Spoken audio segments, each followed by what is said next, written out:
پاکستان کی سٹیبلٹی اسی میں ہے کہ عمران خان 70 سے 80% لوگوں کے خواہشات کا مرکز ہیں، لہٰذا عمران خان کو فوری طور پر جیل سے باہر ہونا چاہیے، ورنہ اس میں پاکستان کا نقصان ہو رہا ہے۔ لیکن یہ کہہ رہے نہیں، یا تو ہم ان کی زندگی لے لیں گے یا پھر ان کو ساری زندگی کے لیے جیل میں رکھیں گے۔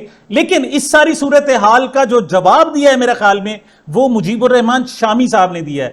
کیا کہہ رہے ہیں مجیب الرحمان شامی صاحب، ذرا سنیں۔ اب اس کو ایک نئی شکل دی گئی ہے کہ عمران خان یا تحریک انصاف اور پاکستان کی سلامتی، تحریک انصاف یا عمران خان پاکستان کی سلامتی کے ساتھ نہیں چل سکتے۔ تو جب ایسی صورتحال ہو تو جس کے ہاتھ میں ڈنڈا ہو، جس کے ہاتھ میں طاقت ہو، پھر کام بھی اسی کا ہوتا ہے، فیصلے بھی اسی کے مانے جاتے ہیں۔ ہم کان دائیں ہاتھ سے پکڑیں یا بائیں ہاتھ سے پکڑیں، ادھر کی بات کریں یا ادھر کی بات کریں، پورے پاکستان کی پوری تاریخ ہمارے سامنے ہے۔ ہم نے کہا شیخ مجیب الرحمان اور قومی سلامتی ساتھ نہیں چل سکتے، پھر ہم شیخ مجیب الرحمان کو ایسے ٹکانے لگایا کہ قومی سلامتی بھی ساتھ ہی اس کی نظر ہو گئی۔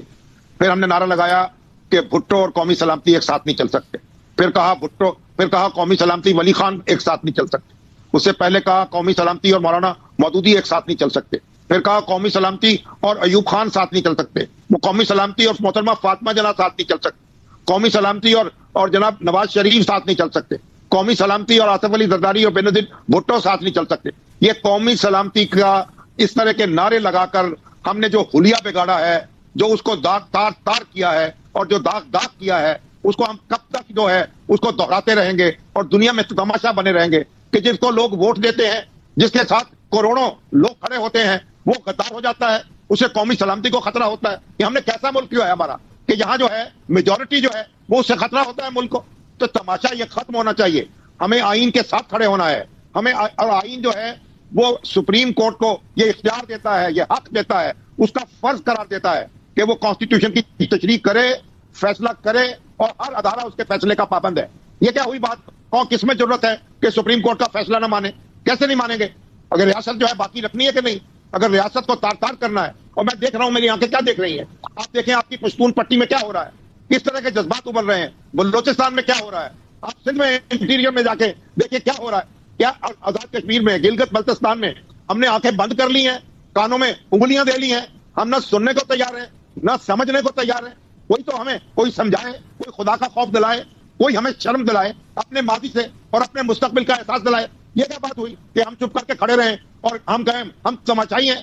ہم اس ملک کے شہری ہیں، اس ملک کی حفاظت کریں گے، اس کے دستور کی حفاظت کریں گے، اس کے ساتھ کھڑے رہیں گے۔ ایسی صورتحال میں آپ کو فچ رپورٹ بھی سمجھ آئے گی۔ فچ جناب ایک ادارہ ہے جو مختلف دنیا کے مختلف ممالک کے حوالے سے ان کی اکانومی اور ان کی پالیٹکس کے حوالے سے اپنے کمنٹس کرتا رہتا ہے، پیشین گوئیاں بھی کرتا ہے۔ تو اس کا کہنا یہ ہے کہ جو پاکستان کی جو اس وقت شہباز شریف حکومت ہے، یہ زیادہ سے زیادہ 1.5 سال 18 مہینے تک چلے گی، اس سے زیادہ نہیں چل سکتی۔ لیکن اس کے بعد کا بندوبست ابھی سے کیا جا رہا ہے، اور پھر وہ ٹیکنوکریٹس لائے جائیں گے، مزید پپٹس لائے جائیں گے۔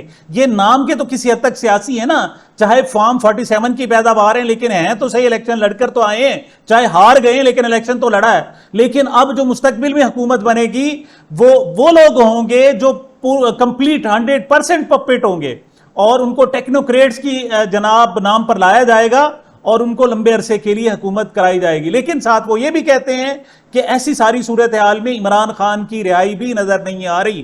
اس کی وجہ کیا ہے؟ اس کی وجہ یہ ہے کہ ایک شخص، صرف ایک شخص کی انا کی بھینٹ چڑھ رہا ہے۔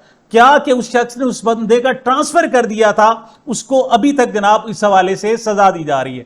لیکن تمام تر ہتھ کنڈوں کے باوجود اس وقت بھی تحریک انصاف متحد ہے اور اس کا ایک بھی ووٹ نہیں توڑ سکیں۔ 41 انہوں نے یہ چیلنج تھا کہ 15 دن میں جناب پی ٹی آئی کے جو 41 لوگ ہیں، 41 لوگ ہیں، ان کی پارٹی سے وابستگی کا سرٹیفکیٹ اور بیان حلفی لایا جائے۔ وہ تیسرے دن ہی جناب انہوں نے لا کر پورے کے پورے کر دیے ہیں، ایک بندہ بھی نہیں توڑ سکے۔ لیکن دوسری طرف ہے کہ جناب پیپلز پارٹی کو، تحریک انصاف کو توڑنے کے لیے، عمران خان کو توڑنے کے لیے مسلسل زور لگایا جا رہا ہے۔ ایسے میں حامد میر صاحب کیا تجزیہ کرتے ہیں، ذرا سنیں۔ ایک بات تو آپ مانیں نا کہ میڈیا میں بڑی بات ہوتی ہے جی کہ تحریک انصاف کے اندر بڑی لڑائی چل رہی ہے، بڑی لڑائی چل رہی ہے، لیکن قومی اسمبلی میں بھی اس کے ووٹ اتنے ہی نکلتے ہیں جتنے ہیں۔ کے پی کے اسمبلی میں، پنجاب اسمبلی میں ووٹ اتنے ہی نکلتے ہیں جتنے ان کے ہیں۔ ووٹ تو ان کے نہیں ٹوٹے، ووٹ ان کے انٹیکٹ ہیں، اور جو ان کا اصل لیڈر ہے اس پر اعتماد بھی وہیں پہ قائم ہے. اس کے نیچے اگر کوئی آپس میں لڑ رہے ہیں تو لڑتے رہیں, میرا خیال ہے یہ میٹر نہیں کرتا, اس سے کوئی فرق نہیں پڑتا. ہاں کچھ لوگ جو ہیں وہ اپنے دل کو تسلی بھی دے سکتے ہیں, او یار دیکھو پی ٹی آئی لڑ رہی ہے آپس میں, ہم کامیاب ہو گئے. ایسا نہیں ہے کہ اسٹیبلشمنٹ نے پی ٹی آئی کے لوگوں پر کوئی مطلب ان کے خلاف کوئی ایکشن ہی نہیں لیا. فیاض شجرا صاحب ابھی تک لاپتہ ہیں, اسی امیر سلطان جھنگ سے جو ایم این اے وہ ابھی تک لاپتہ ہیں, اور اب ریسنٹلی محرم عاشور کی رات کو ہی مظفر گڑھ سے معظم علی جتوئی کو بھی اغوا کر لیا گیا ہے. صرف یہی بات نہیں, 10 محرم کی صبح عاشور کے دن جب بڑا ڈنڈورا پیٹا جاتا ہے جی پوری پاکستان میں جناب سیکیورٹی کی صورتحال ہے اور بڑا چیلنج ہے, ایسے میں بھی جو ان کی سیکیورٹی کو چھوڑ کر جو ہماری اسٹیبلشمنٹ ہے وہ ایم این ایز کے پیچھے پڑی ہوئی تھی کہ جمشید دستی کم از کم عاشور کے دن تو اپنے گھر میں ہوگا نا, تو صبح صبح چھاپا مارا گیا, اور جمشید دستی چونکہ اس وقت گھر میں نہیں تھے, سینکڑوں لوگوں نے جناب چھاپا مارا اور ان کو ڈرایا دھمکایا. اس حوالے سے دیکھیں کیا رپورٹ ہے, سنیں ذرا. ٹائم ہے, یہ صبح صبح کا ٹائم ہے, جمشید دستی کے گھر پولیس آئی ہوئی ہے, لعنت ہے ایسے نظام پہ.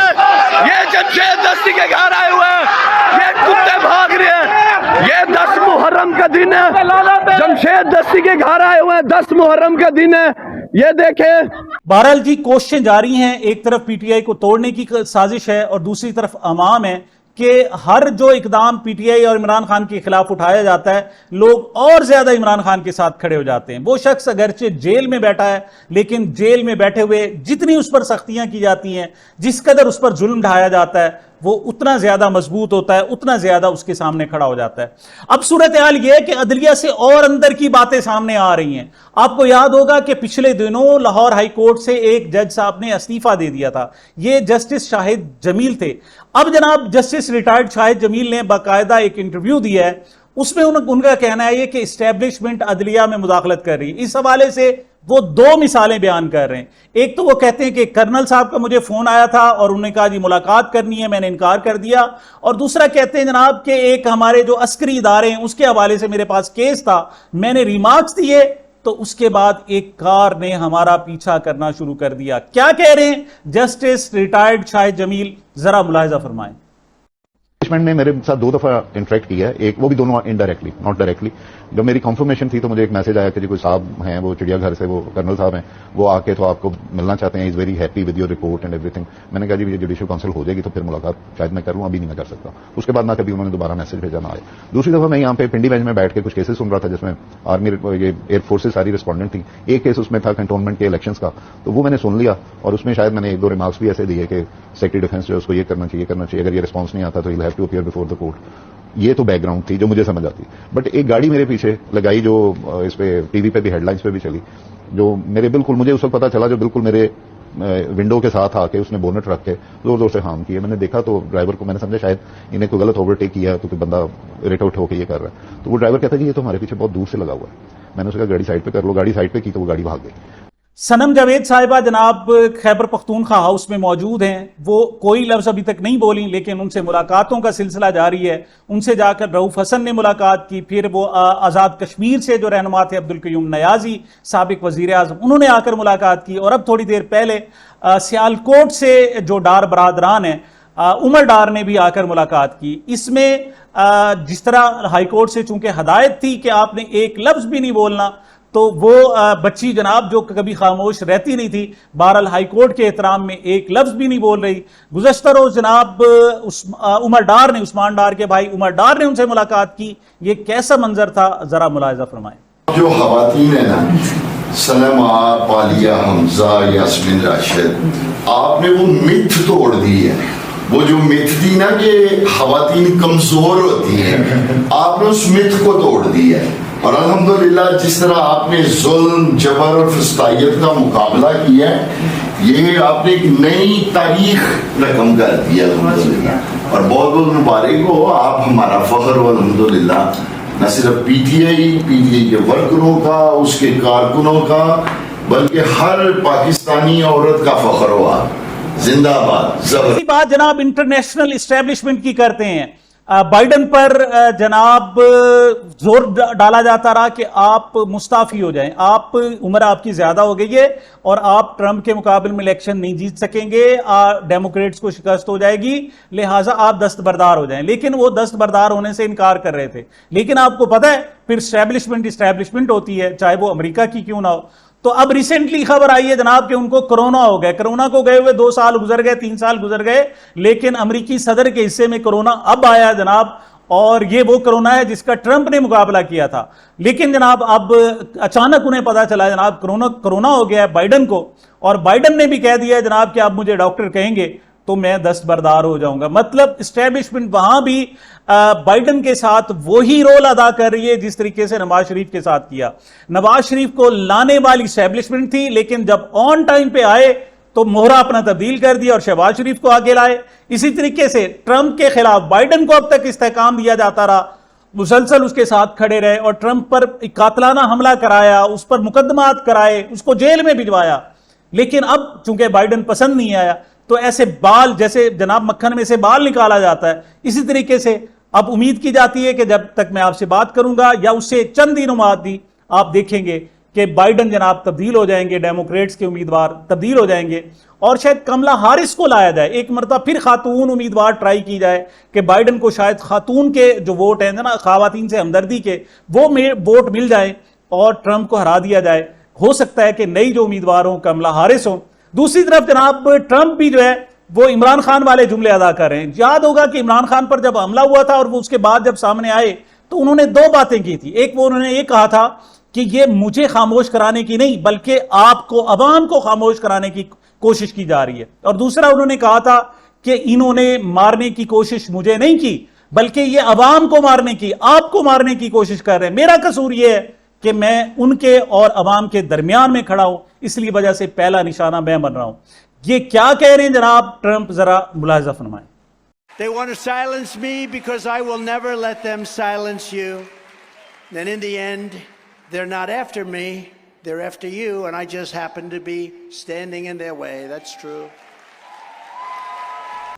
بہرحال جی یہ عوام کا اور اسٹیبلشمنٹ کا براہ راست ٹکراؤ ہے، چاہے وہ پاکستان ہو چاہے امریکہ ہو. اس وقت تک تو اسٹیبلشمنٹ کا جناب پلڑا بھاری ہے، لیکن عوام ہے وہ پہلی مرتبہ جناب اپنے ذہن میں خواب سجائے ہوئے ہیں کہ نہیں، عوامی حکومت ہوگی، عوام کی خواہشات کے مطابق لوگ حکمران چنے جائیں گے اور جو حکومتیں بنیں گی وہ عوام کی ہوں گی، فارم 47 کی نہیں ہوں گی اور اسٹیبلشمنٹ کی پروردہ نہیں ہوگی. بہرحال دیکھتے ہیں آگے کیا ہوتا ہے. سامعین یہ میری اب تک کی گزارشات تھی. مجھے اپنے اس چینل کو اپنی محبتوں اور دعاؤں میں یاد رکھیے گا. ملتے ہیں چھوٹے سے وقفے کے بعد.